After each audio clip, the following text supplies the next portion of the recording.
Vote चोर, vote चोर, देश का भूत, देश का भूत। आप याद रखिए, मैं पुलिस को वार्निंग नहीं करना चाहता हूं कि आपके दिन बहुत नहीं है, कल के दिन हमारी सरकार है तो आपको काम करना ही पड़ेगा। माधवपुरा में हमने एटम बम दिखाया था। बीजेपी के लोगों तैयार हो जाओ, हाइड्रोजन बम आ रहा है। हाइड्रोजन बम के बाद नरेंद्र मोदी जी अपना चेहरा इस देश को नहीं दिखा पाएंगे। नमस्कार, आदाब, सत श्री अकाल, जय भीम, जोहार। मेरा नाम है नवीन कुमार। जहां तक नजर जा रही थी, लोग ही लोग।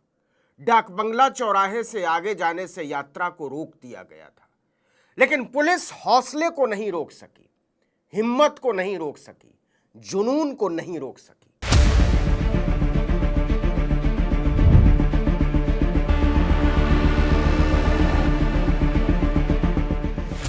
बहुत लंबे समय के बाद बिहार ने ऐसा स्वतः स्फूर्त जुटान देखा है, उत्साह, उम्मीद और विश्वास से लबरेज।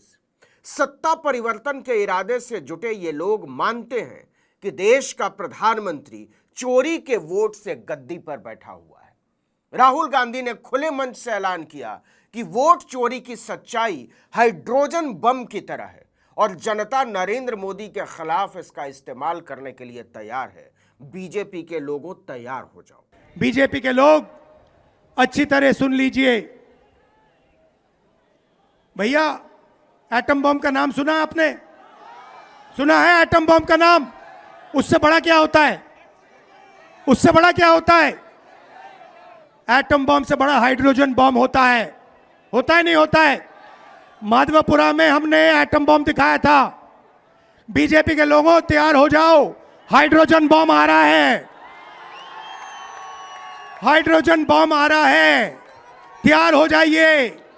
आपकी जो सच्चाई है, वोट चोरी की सच्चाई है, वो पूरे देश को पता लगने जा रही है। गांधी मैदान ने विपक्ष का जो आत्मविश्वास देखा है, वह पिछले 12 सालों में कभी नजर नहीं आया।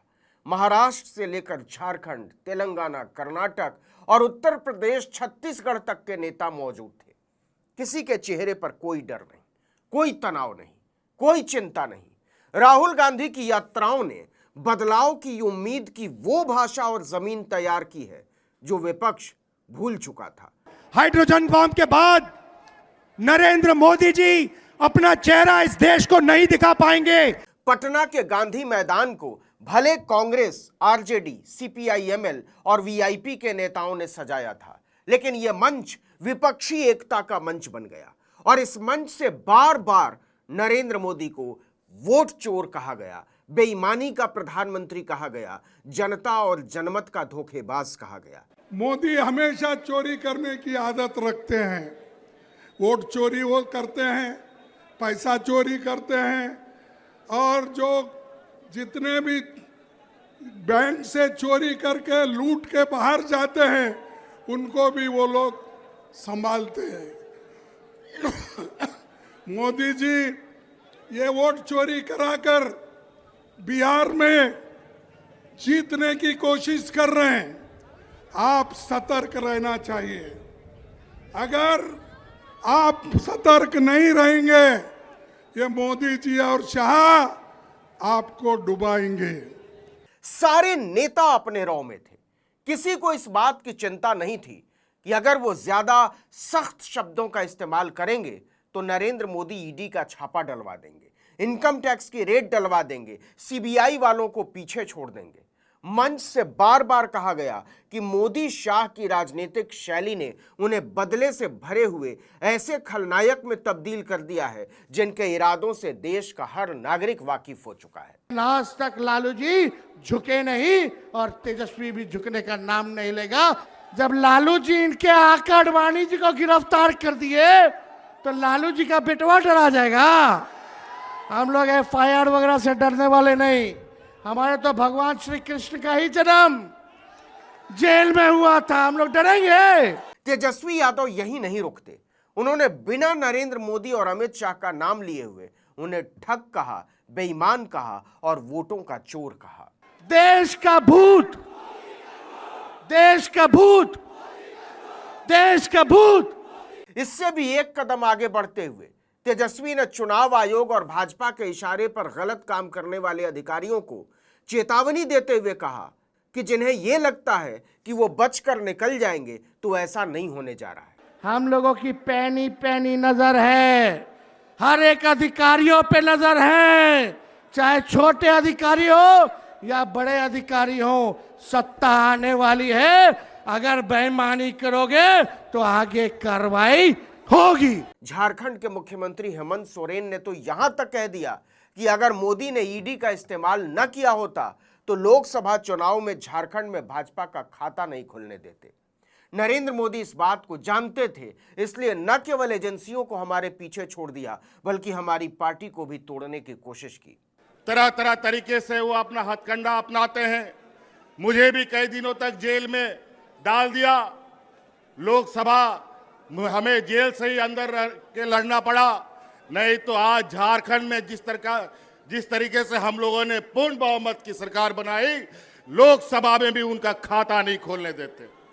हर नेता जोश में था, लेकिन सवाल है कि क्या इस जोश से एक ऐसा जनमत तैयार हो सकता है जो बिहार में 20 साल से जमी हुई सरकार को उखाड़ कर फेंक दे?